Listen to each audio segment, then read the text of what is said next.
Welcome everybody back into Nerd Sesh. As always, I'm Carson Bradburn. Alongside me is Logan Camden. And Logan, Luka Doncic and the Dallas Mavericks just put Minnesota away in Game 5 of the Western Conference Finals. Really dominant performance end to end. And we do have to start with talking about Luka because he came out a man on a mission in this game, an absolute assassin, 20 points in the first quarter, and this thing was basically over by halftime. A dominant series from Luka overall. What do you make of his performance in this one? Yeah, I mean it's historic, Carson. Not just this game, but this series too. Like Luka took on the best defense in all of the NBA and completely annihilated them, crushed their souls and their spirit. In this game specifically, 33 points, 7 boards, 5 assists on 10 of 20 from the field, 5 of 11 from deep. In the Western Conference Finals overall, 32 points, 10 boards, 8 assists on 47, 43, 85 splits, 63% true shooting. You mentioned the first quarter, dude. He outscores Minnesota himself 20-19. He's knocking down every single shot. I mean, insane, stupid shots that some guys just should not take, and he is raining them down, just deep 30-foot threes. He is dissecting Minnesota's defense off of doubles, and he's playing great defense, too. He comes up with a pair of turnovers, man. Dallas goes on a 17-1 run to close the first quarter. They go on a 17-2 run to close the second quarter, man. It's one of the greatest offensive performances on a huge stage from one of the greatest offensive players ever. And I slighted the guy, right? A lot of people think I hate Luka Doncic. I do not. Am I going to be critical of someone when they're foul baiting or doing something that I don't agree with? Yes. I think if you disagree with someone on something, you should just say that. It doesn't mean that I inherently don't like the guy. I'm going to be critical of him regardless if he does something that I don't agree with. But I slighted the guy. I said that I was going to take Anthony Edwards over him, and I was concerned about his knee injury. That's no longer a concern, man. Like, Luka completely stepped up his level from the first 2 rounds that he was playing at and played himself up to where I think he is the best player left in the playoff field. Obviously, there's only 2 teams left, and I don't like that guy, Jason Tatum. I'll be upfront about that. So give me Luka. But I did slight him, man. And I just think I overlooked his composure and readiness for the moment and his experience. Like, this guy was playing 16-year-old professional basketball, man. And he made his debut with Real Madrid as the youngest player in Real Madrid history. Like, he is bred for these moments and games like these. Like, he has been doing this for so long, man. He's just been ready. Like, Luka just makes the game look so freaking easy, man. And I think he has an argument as the best offensive player on planet Earth, has an argument as the best player on planet Earth. And I think at the level he's at, Carson, 100% could take the throne as the best player on the planet if he finishes this thing off, man. I wasn't expecting this run. I thought he was going to be more hampered by the knee injury. I thought the Minnesota defense was going to be able to disrupt him even more. They can't, man. Luka is unstoppable when he's at this level. And this was a showcase, man. He was concretely the best player in this series and in damn near every game except game 4. It's an outstanding series from Luka. It's an outstanding game from Luka. And that is ultimately the story of this series. He and Ant were barely for a moment, you mentioned game 4, in the same stratosphere as each other. Like, he was just multiple levels above, and he playing at that level, Kyrie playing at that level, Ant and Cat both struggling as they did, especially early in this series, is ultimately the great separator between these two teams. But to me, this performance wasn't even so much about Luka's raw ability, because that's been obvious since he set foot in the league. I made a YouTube video like maybe 10 days into his career being like, yeah, this guy's going to be a Hall of Famer. By his second year, it was like, okay, he just had the best offensive season of any second-year player ever. Consistently since then, I've said, yeah, this guy is on the trajectory or is off to as good a start offensively as any player that we've ever seen. So it's not surprising that Luka is able to produce the numbers that you mentioned over the course of a series. What is so exceptional about him, though, on top of his size and his strength and his change in pace and his shot making and his passing ability, is his mentality. The guy is just an absolute psychopath, and you see it on his face in all the biggest moments. He is just one of those crazy motherfuckers who hates to lose and hates to be disrespected at all. And it's something we hear about a lot of the great athletes, the real psychos, where you perceive and you manufacture disrespect even. Luka absolutely has that sort of psychotic edge to him. Reminds me actually of another Yugoslav athlete, Logan, if I can make a cross-sport comparison to tennis here. Novak Djokovic, my favorite tennis player ever, the best tennis player of all time. Just a dude who feeds off of that antagonistic dynamic, feeds off of people hating him, feeds off of people slighting him, and ultimately rises to his best level because of it. It's just such a dangerous trait. And Luka is so aggressive when he's in that mode that he just has the ability to break your will in a way that is extremely rare, because it's not just that he's on, it's that he just keeps coming. He will not let go. His full intention is to step on your throat and put you to bed. He's just an absolute killer. And the obvious comparison that a bunch of people have made is that this is so reminiscent of what he did to Phoenix in 2022. Going into game 7, that was a 64-win team. That was a less talented Dallas team than this one. And so it made sense to pick the Suns. Like, the circumstances are different because Dallas is up 3-1 in this one, but he gave you 27 points in the first half of that game and just absolutely broke that team. That's when we have CP3 hitting the big three to cut it to 43. And he did it again in this one. Like, Minnesota was just absolutely shell-shocked. He rocked their world. And to have 2 games like that, 2 signature performances of that caliber on the playoff stage by 25 years old is something else. And this is a closeout game. Luka came out aggressive, but I don't know if he reaches that level of insanity that quickly if he's not kind of provoked by Rudy Gobert attacking him offensively, because they were hunting those switches. Rudy Gobert got up 7 shots quickly in this game and scored 2 and 1s off of those Luka switches on those post-ups. And if there's one thing that we know about this series, Luka Doncic hates Rudy Gobert, and he takes that matchup very, very personally. So he was already cooking, but after those couple possessions, that's when he like hunted the back-to-back psycho threes versus Rudy in drop.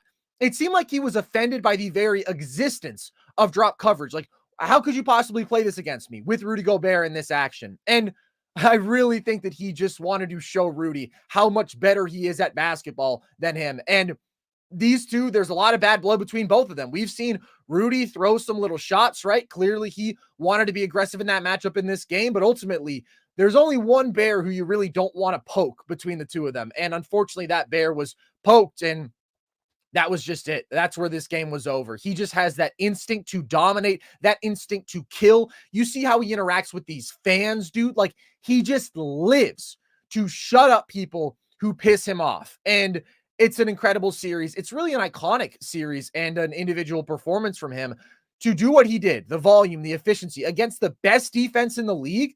As you said, Logan, I wasn't sure if we would see this Luka because of the knee injury. Like, it was concerning. His mobility, his aggression downhill, his tendency to settle, and the fact that he was just ice cold as a jump shooter through most of the first 2 rounds. Like, that wasn't the Luka who we're used to. That wasn't the Luka we saw this regular season or who we've seen in playoffs past. But boy, did we get that signature Luka in this series. And he goes from being ice cold as a jump shooter to being like out of this world hot, just ridiculous shot making night after night. And it's just historic stuff that he's done at this point in his career. At 25 years old, he is number 2 all time in playoff points per game. He's 13th in playoff assists per game. He's just one of the greatest players that we've ever seen. He is one of those dudes who, you know, as we mentioned with Phoenix, as we talk about even potentially being a big factor in this matchup against Boston, he can just overcome a superior team because he is that individually dominant. He is that individually overwhelming. And related to that, we've seen some discourse about Minnesota's defense and the coverages that they've thrown at Luka. And we've seen a lot of criticism, particularly of the drop coverage. My take on that is that when Luka's playing like this, he's just unstoppable. And there's really nothing wrong with starting a game in drop coverage. Minnesota actually played really good drop in game 4, and they were able to execute that coverage exactly as you hope to, where you're taking away the roller primarily, and you're forcing Luka and Kyrie into these tougher mid-range shots. Their defender is recovering well and navigating screens. Like, they did a really good job, and they took away some of those easy shots around the rim that they have been bleeding when they blitz these guys, the one thing is that you just can't stay in that drop for too long when they're cooking you. And that's where I was upset with their approach in game one, when these dudes are just feasting off of those intermediate shots. It's like, okay, make literally anybody else beat you. But when they've done that, this game, they are bleeding wide open threes. And this was a poor defensive effort from Minnesota, but Luka abused them with his passing in games 2 and 3. We talked about his ability to move the low man with his eyes and just create open shots however he wants. Some dudes are just overwhelmingly great. And Luka was that in this series. He was just unstoppable. And you talk about his case for the best player in the world. I still feel pretty clearly right now that it is Nikola Jokic, but Luka played this Minnesota defense better than Jokic for several reasons. I do think he is a better matchup in that the Minnesota defense is so specifically constructed to guard Jokic, and the entire design of being so huge, of having a post defender like Cat who you can throw on him, just having that sort of strength with Gobert on the back line. Although Luka is facing a great perimeter defender like Jaden McDaniels, his strength advantage was just really, really significant. And so I think he matches up better in a vacuum. He was also just way better as a shot maker. That's the thing. Jokic's touch was off last series. Luka's touch was red hot in this one. And I also think that his teammates did a better job of finishing plays. And so when they dedicated multiple defenders to Luka, he was able to pick them apart in a way that even when Jokic made the right reads, like his teammates just weren't making shots. And having Kyrie on the floor also makes it that much harder to double and to send extra defensive attention at Luka. But it's just a phenomenal series from him. And doing this at 25 is special all-time stuff. Like, he is among the best players to ever do it at this age. And it's just amazing to me that you give him the team that can actually contend. Like, Dallas isn't a stacked basketball team top to bottom, but they're a really, really good one. And the first time that he has that caliber of supporting cast around him, first try, he gets you to the finals. Like, that is just outstanding. And we've both been high on this Dallas team. We had them as our number 3 contender going into the playoffs. But once I saw the level Minnesota was playing at, I thought, yeah, that team is kind of just a buzzsaw. That defense is really, really special. And Luka and Kyrie, but above all else, Luka just ate them alive, went right through them. It's something that only the all-time greats can do, and he's already doing it at 25. I mean, with only half a season to really get ready to do it, you know what I mean? Like, we talked about the Lakers making all those adjustments last year, right? It's really hard when you have an influx of a lot of new talent, and it's 2 players. Yeah, they fit, but that's really hard to ask, man. You have 3 months to get ready for playoff contention, and Dallas answered the call. Like, that's really hard to do. And you're right, man. Great teams have guys that do their jobs, right? Not everybody can be the superstar of a basketball team. All of the great teams have role players that make sacrifices with their skill sets for the betterment of the team. And all of those guys have committed to that, man. Like PJ and Derrick Jones Jr. and Gafford and Lively. Like, everybody is just committing to doing their role. Even Kyrie Irving. Like, everybody is committed to doing their job on this team, and that's a part of why they're so great. I want to hit on one more thing you were talking about with Luka's mentality, man. You talk about poking the bear, and there's certain guys in basketball that when they get emotional, it rattles them, right? It throws them off of their game a little bit. Luka isn't like that, dude. Luka is clinically insane. Like, if you give him, it's that Jordan shit. You give him that little bit of extra. He doesn't need the cookie. You don't need to dangle it in front of his face, man. You don't need to give Luka any extra incentive to whoop your ass. He wants to do it anyway. And you give this crazy MF that little extra gas, that little extra fuel in his engine, and he's going to burn you. Like, you shouldn't. And people should take some notes, man. I think there are other guys with that mentality around the league, but Luka is a killer. And he deserves an immense amount of credit for this series. I talk about Kyrie briefly, too. You got to give Kyrie credit. Not only did Luka outscore, Carson, the Timberwolves in the first quarter, the duo outscores Minnesota in the first half. Luka and Kyrie combined for 44 first half points. Minnesota has 40. These are some staggering fun numbers, again, just from a half of basketball, but I think they're pretty fascinating. Carson, in the first half, Dallas had a half-court offensive rating of 151.2. Minnesota had a half-court offensive rating of 60.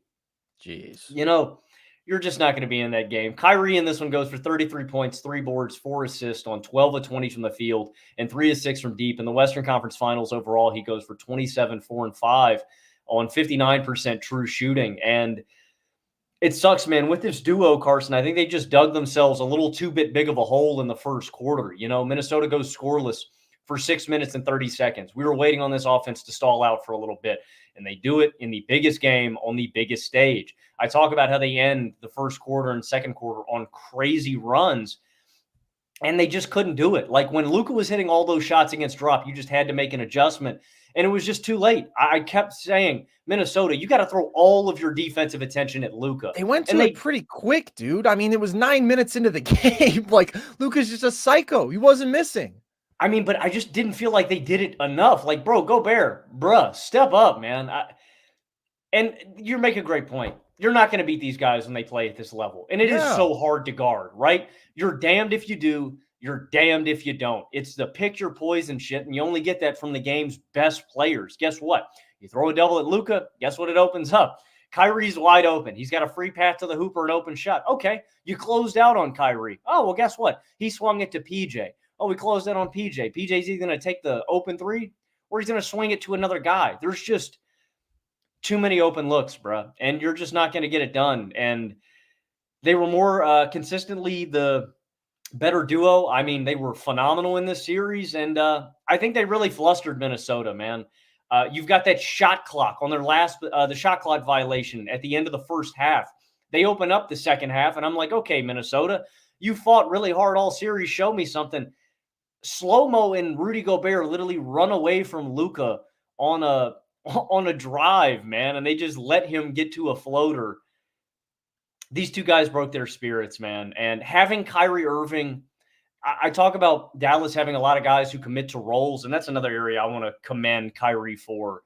Kyrie, I don't think, wanted to play the second fiddle when he was with LeBron, man. I think it ate him up as a basketball player that he was always in his shadow, and I think he wanted his own team. And as he's grown as a player, I think he's realized that, well, damn, man, if I can be the best number two possible, then I'll do that. If it ends up in a championship, let's do it. Like, Kyrie has matured and grown so much as a player, but also as a human. And I think he realizes that, look, man, if this is the role he has to play to win a chip, he's willing to make that sacrifice. And I think a lot of people sold their stock on Kyrie Irving, and he's proving his value as maybe the best number two in all of basketball, man. Like, I want to commend him for committing to that role and playing it to absolute perfection, man. Kyrie is the best partner in crime you could ask for. Absolutely. You make a great point. Kyrie has just been so impactful throughout these playoffs in various ways. He has consistently defended as well as we've seen in his career. He has at times dissected you as a playmaker when defenses are being really aggressive with their coverages, and he's been a takeover scorer when you need it. He's just playing some of the best basketball of his career, and at 32 years old, just considering where public opinion of him was at last year. And to be fair, most of that doesn't have to do with what he was actually doing on the basketball court, but availability, questions about personality and fit. He's just been sensational as a basketball player. He has been available. He has embraced this situation and this fit. It's a ridiculous series from him. And Luka was clearly the best player. Kyrie was clearly the second best player in this series. Minnesota was never going to win if that was the case. Some of the ball handling and shot making in this game is just ridiculous. He splits a double off of a high screen into a midi early, a pair of nasty step backs over Nickeil Alexander-Walker. His finishing over Gobert, and particularly going left throughout these playoffs, Logan, I pulled this stat during the game. He's averaging 1.37 points per drive when he goes left in the playoffs. Like, that's a small sample size, but come on, dude. Like, that is just absurd. And his overall shot making in the playoffs, he's 50% from mid-range, 42% from deep. He's about 50% from floater range. It's just a level of three-level scoring, of mastery as a shot maker that you've barely seen throughout NBA history. And he's the team's second best offensive player. So yeah, that's really tough to overcome. And that's the story of this series. These two just completely wrecking Ant and Cat. And I think the interesting big picture conversation to come out of this, which they were touching on repeatedly throughout the broadcast today, is if this is the best offensive backcourt ever. And we brought this up a show or two ago. It's really close to me between these two and Steph and Klay. I lean Kyrie and Luka, though, as my choice. And of course, we're not talking resume here. We're just talking about peak. We're talking about ability. peak Steph clears peak Luka to me, but Kyrie is just on a different level from Klay as a purely offensive basketball player. And the ability for either player to completely dominate as a scorer or playmaker on all three levels with self-created offense out of pick and roll, out of isolation, is like nothing that we've ever seen with these two. And Kyrie's a really good off-ball player. You're not getting diminishing returns with him playing alongside Luka off the ball. He's an instinctual cutter. He's an amazing spot-up shooter. Steph and Klay do have a strong case just because the value of having the two best three-point shooters ever on the same team and two all-time great off-ball players, the gravity there, what that opens up for other players, creating 4-on-3s, forcing an off-ball defender to constantly be attached to each of these dudes. Like, it creates so many advantages. And peak Steph, particularly, being so overwhelmingly great and playing perfect team offense. Like, you are just getting maximum returns on a superstar player when they are willing and when they are so effective operating away from the ball to allow other players to create advantages with the ball in their hands and take advantage of all the attention that they're drawing away from the ball. Like, that is all very compelling. But I just think that Kyrie Klay gap is big. And it's interesting because if you're looking purely at like when the two dudes are on the floor together, I think that's where Steph and Klay have a strong case because of what they do for their three teammates, because of how synergistic their skill sets are. But over the course of 48 minutes, which includes the 10 minutes a game when Luka sits, the 10 minutes a game when Kyrie sits, same goes for Steph and Klay. That's actually where I think Kyrie and Luka might take the advantage because we talked about it. This regular season, their offensive rating stays at 120, an elite number when Kyrie is on the floor, when Luka is off. When Luka is on the floor, Kyrie is off. That ability of both dudes to float the ship with or without the other one, of both dudes to be your takeover number one, it's just different. We've certainly never seen anything like that. We've never seen an off the dribble shot creating duo like this. And not every team has the connective passing that like the Warriors did. So what do you think? Because I think it's really close between the two. And shout out to Jerry West and Gail Goodrich. I included them in my tweet asking this question. I don't really think they have a case, but who would you lean there? I'm taking Luka and Kyrie too, and I think it's close. And again, I want to emphasize this is not based on resume. This is based on Yeah. ability. Klay and Steph have a special connection, right? The fact that both of them can work off ball too, and uh, the fact that Klay is, yeah, I think he's the second greatest shooter ever. I think if you leave him off of those lists, it's disrespectful. Like the angles, the ability to catch from wherever and just rise and fire from any foot placement, off movement, like Klay. And I don't know if this is just overshadowed from how bad Klay has been post injury, but like Klay was a monster. I mean, the second greatest shooter ever. But it is the tag team aspect of it. As all right, Luka, hey man, you're hot right now. Go do your thing. I'm gonna go chill. You can go kill him in ISO real quick. All right, you tired? Tag me in, boss man. Let me go to work. Like it's that beauty. I can't think of any other team that has had that kind of luxury of, all right, man, hey, go take your little rest. I'll go take over and carry the offense, and I'll go serve them 20 points real quick. Nobody has ever had that, and that is the real gap. Like the creation and the fact that Steph could draw doubles too, but I mean the rate that Luka draws doubles at and just creates such easy shots for Well, I Kyrie. think Steph takes the edge there. I mean, Steph is consistently drawing two defenders even away from the ball. Steph's like the greatest for sure, advantage creator. Thank you. Give me a second. Yeah. Kyrie can punish you so much more in so many different ways off of those doubles. Klay has one thing. I'm going to shoot it, or I'm going to move it to another guy on the wing. Kyrie can attack that closeout. Kyrie can swing it to somebody else. Kyrie can pull it. Kyrie can just cook you. Like there's just so much more skill there on ball, and that's the difference to me. Like I don't know, man. I'm trying to scratch my head to find. I don't know. I don't know any offensive duo that compares in terms of on-ball creation from these two guys. Steph and Klay's a cool one, but like there's a massive gap there to me in just terms of self-creation between Kyrie and Klay that gives the edge to Luka and Kyrie, man. I would, and I don't think it's hyperbolic, and I don't think we have to wait for them to win a championship. The other guys I would point to that if you're looking at small stints like Chris Paul and Harden their year when they were together, I think is a interesting shout. Yeah, these are the honorable mentions, though. I think it's Yes, really a for sure, two-horse for sure. race. There's levels to it, but I'm trying to think of guys that maybe even had, short tenures together that would be close. Is there anybody that pops up in your mind that's on that We've level? seen a lot of great backcourts recently. Some people would point to Harden and Westbrook. I think ultimately Westbrook's limitations as a shooter forced that Houston team to play a really radical brand of basketball, and a good deal of that was based on Westbrook's limitations. Like, teams were very comfortable trapping James Harden, and they had to stop playing a center. So I don't think that they really have a case, even if the raw production is up there. I shout out Pete Maravich and Lou Hudson, absolute buckets, but they don't have a legitimate case here. It's a two-horse race, in my opinion. The one thing that I do want to be clear about is that we've seen some people go as far as to say best offensive duo ever, period.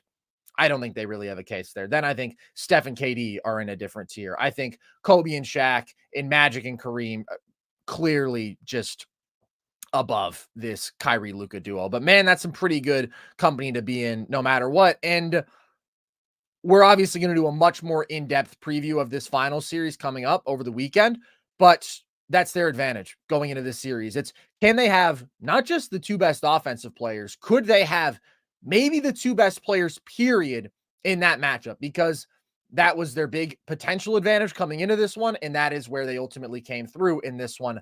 I do want to give props to the supporting cast in Dallas, though, because tonight isn't about them. Tonight is about Luka and Kyrie combining for 72, those guys just being overwhelmingly dominant. But this team doesn't get here without Derrick Jones Jr.'s point of attack defense, his versatile offense. They don't get here, obviously, without Derek Lively and Daniel Gafford both doing what they've done as rim protectors and rim finishers. They don't get there without PJ Washington stepping up and embracing the defensive side of the ball, but particularly what he did as a shooter in that OKC series. Like, all of those guys have been added to this roster within the past year. And all of those guys have done their jobs at a really high level and proven to be fantastic value adds. And that is a big picture, massive triumph of this Dallas team, because when they just added Kyrie, they couldn't have done this. Their team was not in a position to make a run like they have right now. All of those guys have been vital to that. And even if this isn't really their night, I do just want to give them some quick props and make sure we don't forget that. No, for sure. I want to give a monster shout out to Derek Lively, dude, coming back. That kid has progressed so much in a year of playing with this team. Like, I know we talked about this a couple of shows ago, Carson, but I watched a lot of Derek Lively tape last year, and the measurables were great. The physical traits were great. The vertical ability, how he scaled, right? And especially when you have a player like Luka Doncic that can weaponize this kid even more as an alley-oop threat, a guy that can help up on the back line defending the rim, right? It's a perfect fit.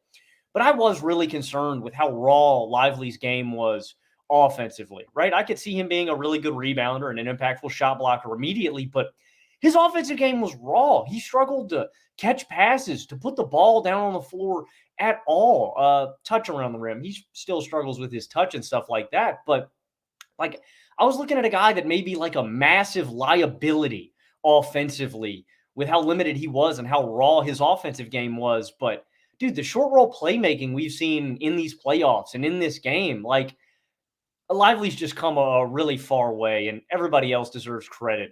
PJ and how he was blazing corner threes in the OKC series on the way here.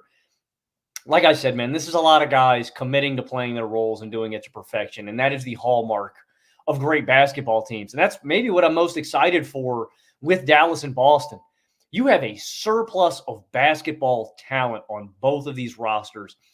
And it's all guys up and down the roster that are committed to doing their job each and every night. And Dallas has epitomized that, man, from PJ to Derrick Jones Jr. to Kleba to Gafford to Lively. Everybody's done their job to damn near perfection. But I think the guys who I think the guys who deserve the most credit are Gafford and Lively and how they've been able to protect the rim, man. I think that's the biggest difference in Minnesota series against Phoenix and Denver in this one, man. Like, they just changed the complexion of these series, man. They deserve so much credit, dude. Luka and Kyrie are the stars of the show. They're the reason they won this series, but they don't get it done without this cast of role players. And it's a far piece from where they were at the midway point of this season, and it's a very far piece from where they were at the beginning of this season, man. I did not see this on the horizon for Dallas at the beginning of this season, and yet here we are, man. It's incredible. Opposing teams have shot 8% worse than average inside of 6 feet against this Dallas defense. We've raved about the offense, but they've been so consistently good defensively. They've added so many athletes, so many defensive-minded guys. Like, that has been every bit as pivotal to this team getting where they are. Okay, we've sung Dallas's praises. We're going to take a quick break, and then we have to talk about the Minnesota side of this, because obviously very disappointing way for them to end their season after some quick words from DraftKings. We are this close to crowning an NBA champ, and with the action heating up on the court, it's even hotter at DraftKings Sportsbook, an official sports betting partner of the NBA. There's only so many games left, and DraftKings Sportsbook has you covered with same-game parlays, live bettings, odd boosts, and so much more. Don't miss out, or you'll have to wait until next NBA season to place your bets. It's super easy for first-timers to get started. Try betting on something simple like picking a team to win.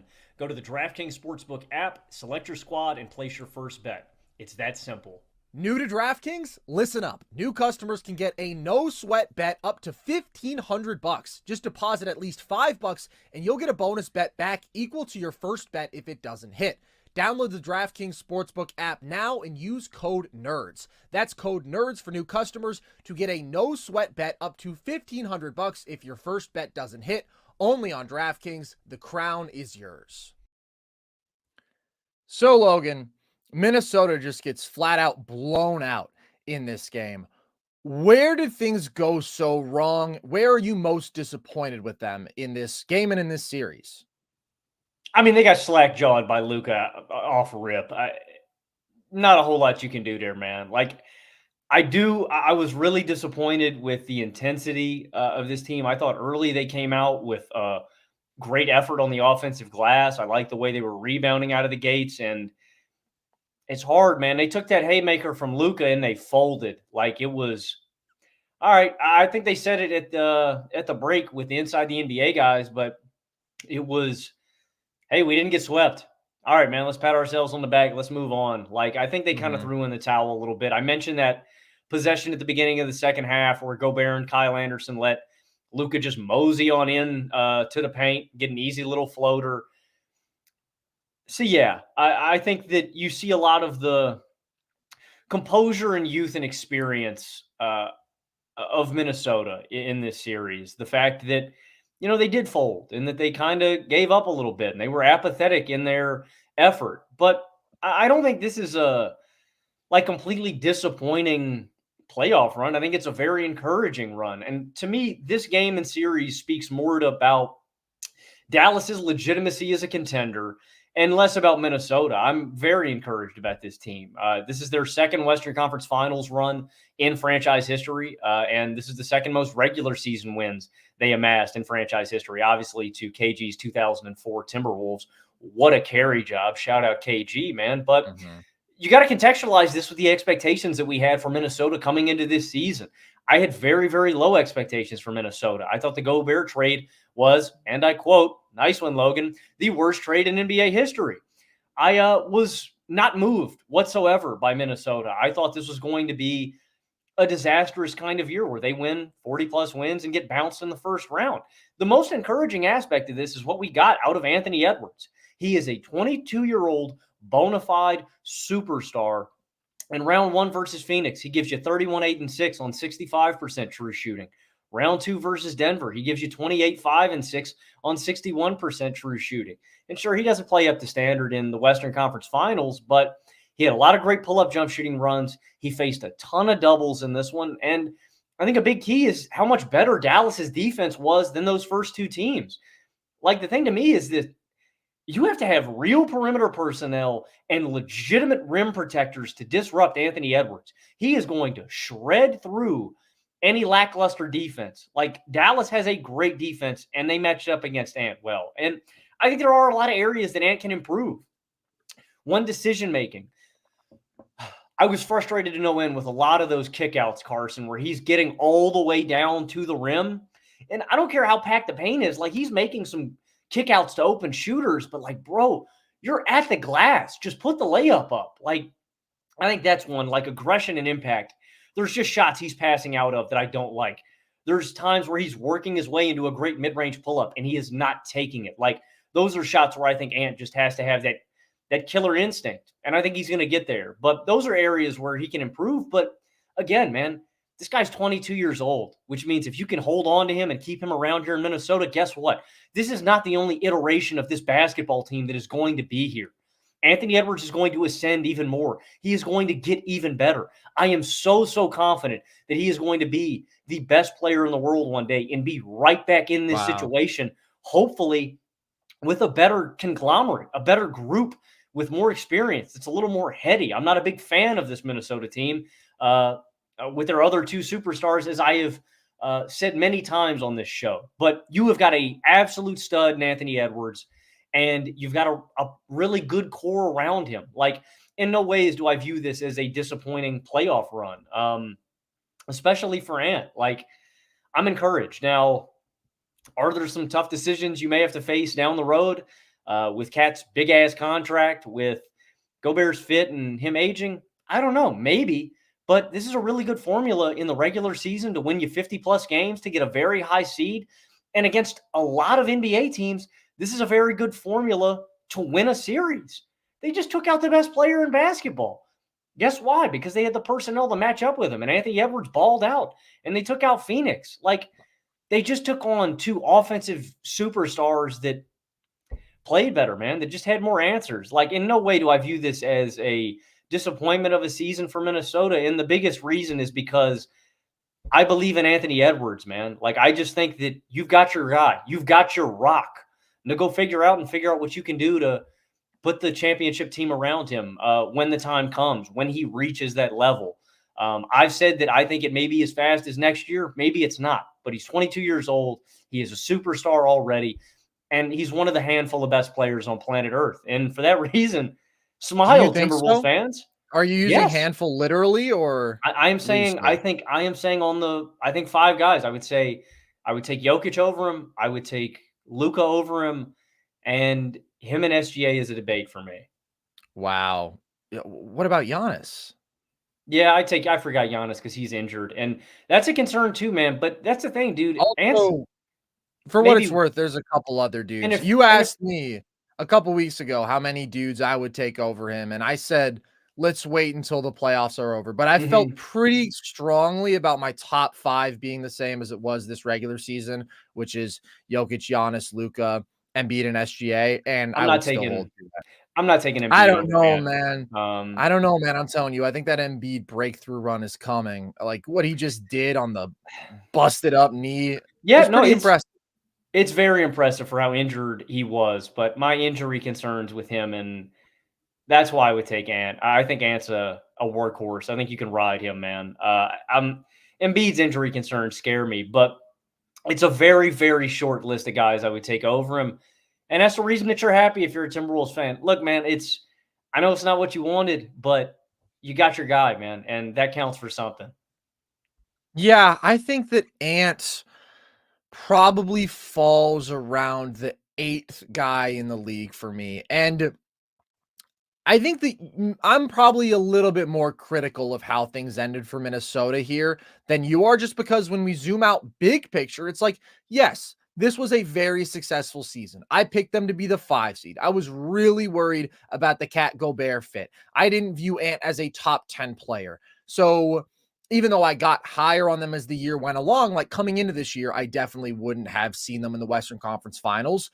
But then the expectations changed. And then we got to a point where you beat the Denver Nuggets, and now I'm viewing you as at least the co-title favorite, potentially even slightly favoring them over the Celtics in a theoretical finals matchup. I viewed them as a clear favorite over the Dallas Mavericks, and they just got beaten in 5. And yeah, games 1 through 3 were really competitive, but your stars let you down. And in game 5, you got your ass kicked on your home floor. So big picture, sure, this is encouraging. Compared to how we felt about Minnesota 10 days ago, though, some flaws have been exposed and some cracks in the armor have been made apparent. And the toughest reality is just they don't have a guy who can carry you through yet. And that was always the question about this Minnesota team. There were 2 questions. Are they going to be a good enough half-court offense to win a title? Because that's a clear precedent, and they were not looking so good in that category in the regular season? And do they have the guy at this moment who can be the number one on the title team? Because historically, the bar for that is very high. It means you pretty much have to have a top 5 guy. Those were my concerns in the regular season, why I had them as my number 4 contender, not my number 1 or number 2 or whatever. And my biggest mistake ultimately was being a bit too convinced by what they did in those first 2 rounds and being a bit too confident in Ant being able to at least approximate Luka's level in this matchup, because he just didn't. First 2 games of this series, Ant gives you 20 points per game on 33% shooting. That's it. That was the series right there. Those were 2 games where your supporting cast was significantly better. You are supposed to win both those games. It's on Cat too. It's on your 2 stars. But again, I do put most of that on Ant. So he played better as this series went along, but he's just not quite mature enough yet. And we saw various things that made that apparent. Wasn't aggressive enough early in this series.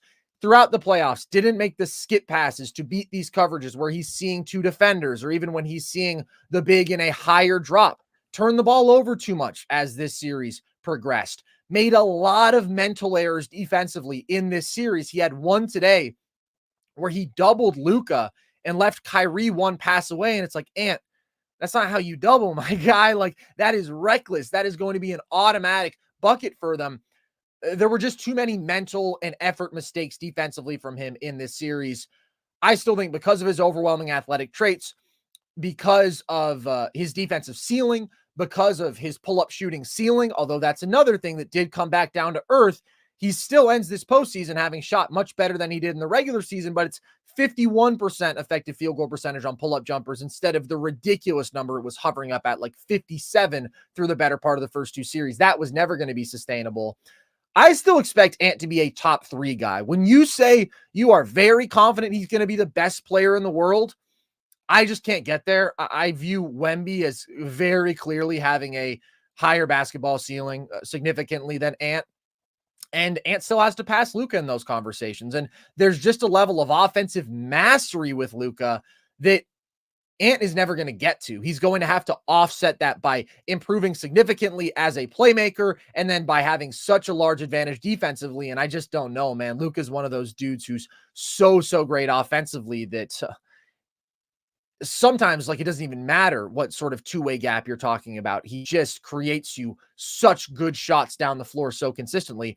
I still think he'll be a top 3 guy. I don't know that I would expect him to be the best player in the world, but overall, it is absolutely an encouraging run. It's a very strong run from Ant for a 22-year-old.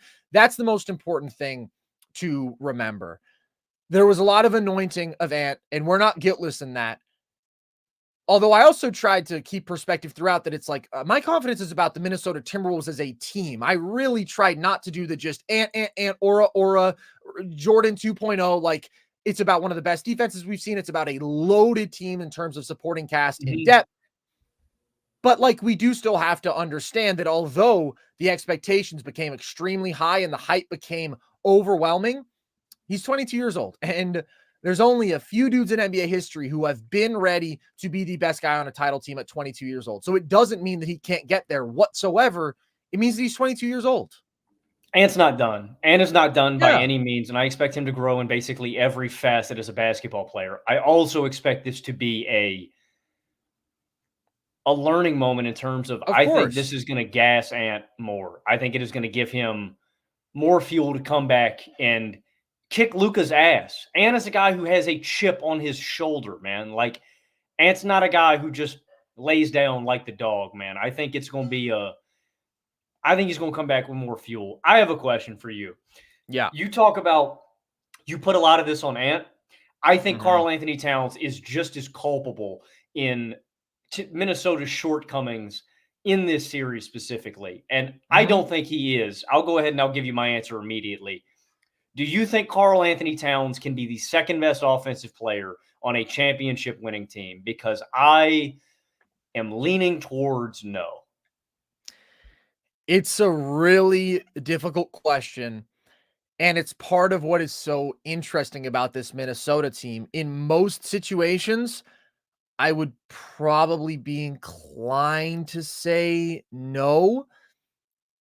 But if Minnesota can win a title, it's not going to be because they're an elite offense. It's going to be because they're good offensively and they're that great defensively. So it's also a tough situation because he's playing basically out of position, right? Cat is an extremely effective post-up player. He's not able to post up as much as he would like here. And he's forced to do some more of those isolation attacks from the perimeter. Part of that is just his own tendency. Part of that is Rudy Gobert is in the paint, and that forces him into some more tough floaters instead of shots around the rim. And so it's not the best situation for him to thrive. But he does absolutely have to be way better. There's no question about that. Like, you're 28 years old. You have to be smarter. You have to be more consistent. You have to play more under control. You have to stay out of foul trouble. It also didn't help that his three-point shot completely left him for most of this series, but he absolutely has to be much more consistent as a number 2 if they want to win it all. And the biggest thing to me is just the mental errors, the decision making. And right now, I'm not super confident in him improving there. It's not a question of ability with Cat. It's a question of consistency and IQ. And if those two had played better, because I don't want to exculpate Cat at all. Like, he was terrible in the first 3 games of the series. It's just Ant was terrible in the first 2, and I expect more out of Anthony Edwards. If those two had played better, this team could have won the title. And maybe you can say, well, to say that if they had, we might as well be existing in a different universe, because they just didn't. But they had played a lot better through the first 2 rounds, and this was the best defense they faced. That is true. But they also both just kind of melted down in some really big moments. So I am not going to confidently say that Cat can't be the number 2. I think you give it another run. I think you see, but he is definitely teetering that line big time. The thing is, though, they're just not in a position to make that change right now anyways. I think they kind of have to run it back. I think you're exactly right. With their cap situation, I mean, the next move would be moving off of Karl-Anthony Towns a year or 2 from now, only because you're not moving off the Gobert contract for, more money and more money for better value than what you gave up, right? You're just giving up. You'd be giving him away. You'd be gifting him for no return. And as much as people hate Rudy Gobert, and if you have your issues with Gobert as a defender in space, I was saying this to my friends, like, if you think that Gobert can't be the defensive player of the year because he can't guard in space, I get it. That's a valid take. That is a valid criticism. Like, he is not a good perimeter defender, but he's better than he gets credit for. And people overreact to Luka torching him, Kyrie hitting crazy shots over him. Those are 2 of the best offensive players in the league. Exactly. But he's also a massive component of why this team is great and why their defense is great, right? Like, there's a reason he won that award. And so I want to give Gobert credit for that. But that's exactly what I'm getting at, is the next logical move for the Timberwolves, if they were to move off someone, it's not moving off of Gobert. It is moving off of Cat to move some of that money around and find a new number 2. The reason that I don't want to bank on Cat as being the long-term number 2, it's not because he's talented. Karl-Anthony Towns is exceptionally talented. He's one of the best big man shooters of all time, and I believe in that through and through. And I think he is probably better than he gets credit for. It's the volatility in his mental state, and it's the emotion aspect that I talked about with Luka. When Luka gets emotional, I feel like he locks in more. And it's not Luka bitches and moans too. I feel like when you get Cat emotional, it's a win, man. When you get Cat whining, when you get him off his game, I feel like it's better. Like, I just feel like he's not as headstrong as a guy like Luka, and I don't like that quality. I want a guy who, when you get that foul called, instead of whining and crying, I want Cat to do this. Just give him the steal, stone cold, nothing. I don't want nothing, Cat. I want you to shut up. I want you to just lock back in. I feel like Cat's emotions get in the way of him sometimes on the court, and it sways his game in a negative way. And I don't like that volatility emotionally for my second best player. I just want him to, like you said, him playing out of control. I just feel like when he gets all riled up, like when Jameis Winston watches Looney Tunes, man, it gets him, he can't do it. It affects him a little more, man. And that's why I would probably be off Cat. It's not a talent issue. It's not a skill. And I would be okay if Cat was the 3. But you can't pay a $50 million, man. You're getting second option money, and you're giving me third option production. I just can't have that, man. And again, like you said too, dude, Cat's not getting any younger, right? He's 28. And I feel like the clock is ticking for him to really figure shit out Yeah. mentally. And I wonder if that ship is slowly sailing. Yeah, it's absolutely concerning when you're in year 9 and you're still making the same mental mistakes. Cat did compete down into the finish line in this game, and I do want to at least give him props for that. Yeah, And you should. this game ultimately isn't really about Cat and Ant all that much. We've been critical of them because that's the story of this series, but it is still to some extent the story of this game, just in the sense that like Luka and Kyrie went berserk and Ant and Cat were never going to be able to match that level. It's not that they were actively bad. They still put up their numbers, although a lot of it comes in the second half when this game is effectively over, but they just never had the firepower that they needed to match those two. So my feelings on Cat, give it one more year. Give it one more year, and you see if he can clean some of this stuff up in a postseason run. Again, you see his shot making was so great through the first couple rounds, and then it just wasn't in this one, obviously. I'm not out on Cat, big picture, full stop. But of course, he has to be better. And it's disappointing because he ultimately has underwhelmed in every postseason up to this point. And generally, I don't give those dudes the benefit of the doubt. Part of it with Cat is just I feel like people get so radically low on him that it's an overreaction. But there's no question that he has traits that have not scaled well to the postseason, and he just has to be much better if they want to win the title. But I think the T-Wolves are pretty much going to run it back. Like, there's questions about what do they do. They have their top 7 in place for next season. They got to figure out what to do with slow-mo. I'm bringing back slow-mo. Slow-mo was so good in this series, but you're going to still have this defensive foundation. You're probably going to be the best defense in the league, and you are probably in the scope of the league's elite teams going to struggle offensively unless Ant takes another leap or Cat plays significantly better. As you mentioned, for Ant, this is 100% a learning experience. I think he just has to learn how to read help better. He has to start making those skip passes. He has to stay aggressive. He has to be more consistent as a defender. Like, he's got the tools. He's just 22 years old, and that very much revealed itself in this series.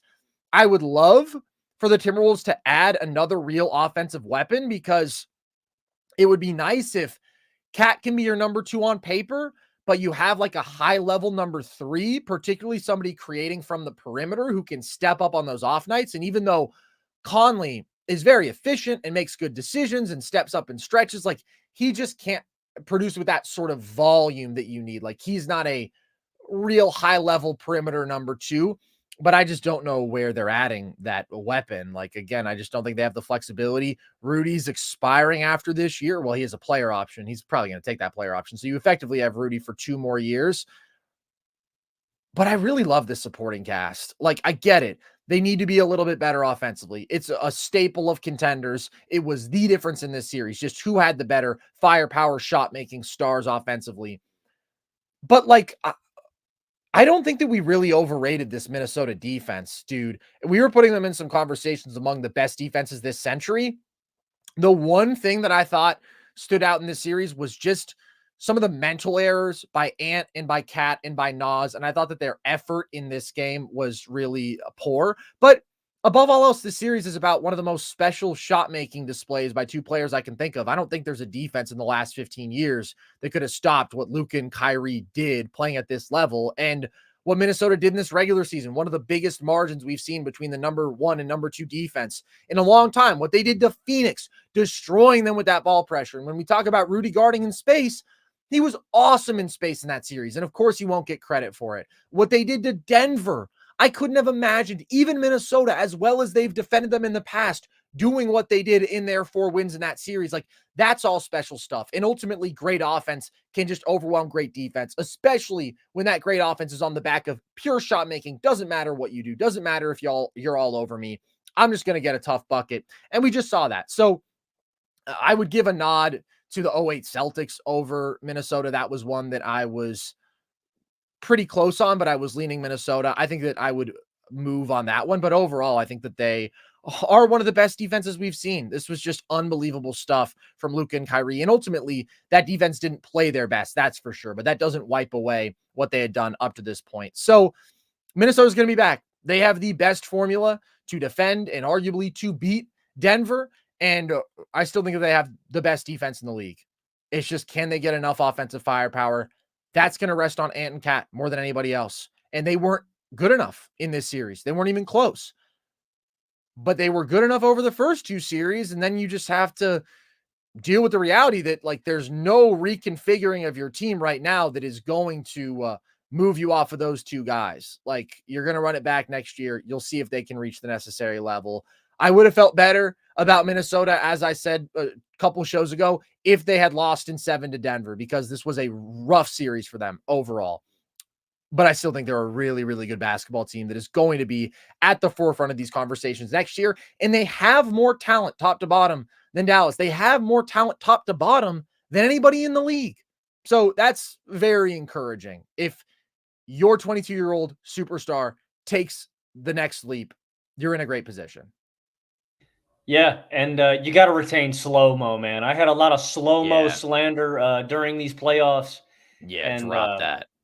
I want to give him a shout out, man. He played really good basketball in Game 4. He also played really good basketball in Game 5, despite the loss, man. Kyle Anderson is not a certified bum. He is off my bum list, dude. Kyle Anderson Yeah, is a you is a gotta take winning. him off. He's a winning basketball player, and I mess with him. The one area where I think that, and I don't know if Minnesota can really address this, but the area where I thought their defense was most exposed was like perimeter strength and just how McDaniels kind of got moved around by Luka. But in saying that too, Luka is also just a basketball anomaly in the sense that he is built like that and is Right. that freaking strong. So Yeah. I don't know if I can really get super critical about that, but that was noticeable in this specific matchup against Dallas. Absolutely. And I think that I underestimated just how much Luka would dictate the physicality in this matchup, because Minnesota had been so physical through the first two rounds of the playoffs, and Luka just it dictated that matchup consistently. But it's like that's kind of a one of one thing, dude. Nobody else bullies Jaden McDaniels. Like he's probably the best perimeter defender on the planet. So I wouldn't really be too worried about that. Shout out to Dallas, man. What a performance. What an accomplishment reaching the finals, considering where they were a year ago. Any final thoughts on this series before we get out of here today, Logan? Naz Reid. One final Naz Reid. Will the Naz Reids continue now that they're done? Be kind of weird. Probably not, huh? Probably not. We'll have to switch to some other obscure player on the bench for one. Maybe we'll go to Jaden Hardy's, man. I don't know. It's not the same. No, we don't need to keep doing it. I think Mm. let the Naz Reid rest. By the way, terrible game for Naz Reid. Absolutely disastrous. 3 turnovers, 2 of 10. I hated that swipe at Derek Lively's Dude, he back of was his head. he wasn't even in the play, man. Like he had already missed the Yeah, because play, he and fell like it was. asleep. He was also like that was a frustration foul, man. I did not like that look from Naz 100%. Reid. 100%. Flagrant was totally the right call there. So Nas, so universally beloved, ends on a low note here. But thank God that Lively was okay. And thank God that he only missed the one game. Like, what a young stud, dude. Rare stuff from a rookie. All right, guys. Appreciate you all a whole bunch. Appreciate you sitting with us throughout the playoffs. The finals are now going to be upon us, but we got a week off. So we will find plenty of ways to bide that time. We've got a lot to talk about. So continue to expect our shows. We just won't be going live late at night until we have more actual basketball to talk about, but then we will be doing that after every single game of the finals. So stay tuned in for all those. Stay tuned into our YouTube channel for video essays. I have been working on one about Jaylen Brown. That should be coming soon. I may have to do one on this game now just because Luka and Kyrie, goodness, may have to do something on the Mavs. So we will probably have a couple of those before the finals start as well. And as I mentioned, that preview will be coming over the next few days. You can also listen to the show across audio platforms. You can follow us across social, TikTok and Instagram at NerdSesh, Twitter at nerd_sesh. You can also cop tickets to an event that we are going to be at this July 13th. We're going to be in New York doing a trivia competition organized by the BDGE boys. Shout out to them. There's 6 teams. That is going to be a whole bunch of fun. So if you're in New York, then Nick from BDG tweeted about that today. Another fun thing that happened today, Logan, I haven't even told you this, but just for people who are interested in the Nerd Sesh lore, because I've mentioned this before, you remember when I was in that movie after I got the accidental buzz cut, right? I've heard about it. Yeah. Yeah. So I got an accidental buzz cut. Next thing I knew, I was called to Hollywood to be in this movie. this was 3 years ago. I figured at this point, the movie's probably been laid to rest. Maybe I've been cut from it. I look like a freak in it with a buzz cut. The trailer just dropped, Logan. So if anybody wants to see me looking like a sick child in a striped shirt that I was put in, Hey, a sick child, man, just because you're bald? well, I'm bald, but also, Logan, I wasn't benching, what am I benching? 650, 700 like I Mm, am back mm. then. So I was a bit gaunt. And the shot is lit in a way that's a bit dark. I don't know. You could have a look at it and judge for yourself. Something's More Than One Thing by Jay Alvarez. Look up the trailer on YouTube if you want to see me. I'm at the end. It's very exciting. So I guess that movie's coming out soon. Check that out. I can't say anything more. I don't know when it's coming out, where it's coming out, but it'll be out. Yeah, that pretty much does it. Check out our merch if you guys want at thevolume.com. Check out our Discord, chat with the fellas. The link to that is at the link tree across our social media bios. And with that, as always, appreciate you guys. One last thing I want to say, actually. I thought it was really cool that the Timberwolves fans were chanting at the end of that game. Like, that was dope.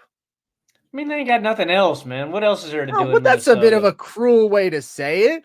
I don't know. I don't think I've ever seen a team do that. At least I can't remember it, rallying around their team that just Well, lost. they at That's least cool. didn't and their boys at least didn't lay down in the second half. Like Ant had Yeah. that little stretch in the third quarter where he got the crowd fired up. Yeah. Yeah. Respect. Minnesota's got great fans, man. I've never met like a They do. I don't think I've met a Minnesota Timberwolves fan that like I haven't liked. Like they've all been pretty solid people. Yeah, dude. Shout out to the Timberwolves fans. Best season in franchise history still.